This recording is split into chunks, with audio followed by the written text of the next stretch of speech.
រាសង្ហាទេអូន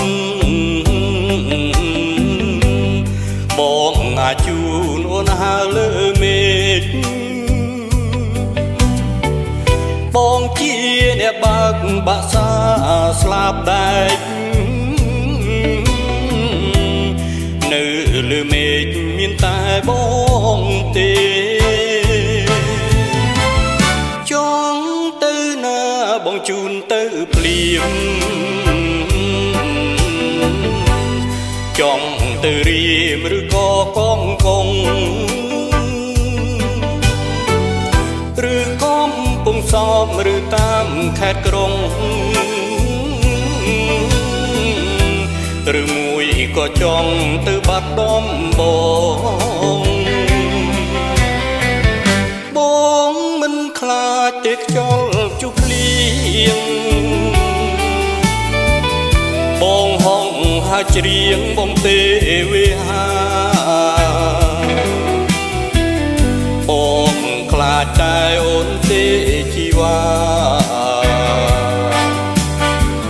ខ្លាចអូនថាមិនមេត្តាបងឆ្លើយមួយម៉ាត់មកណាពីស្រីថាប្រណីបងទៅនួនល្អ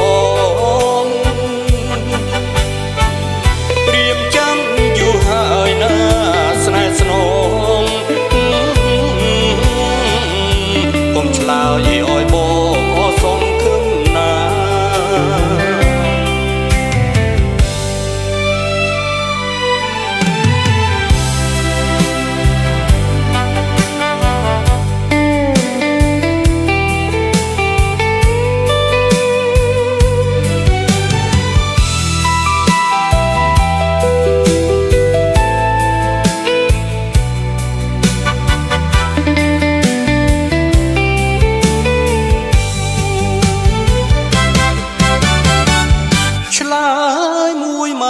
មកណាពីស្រី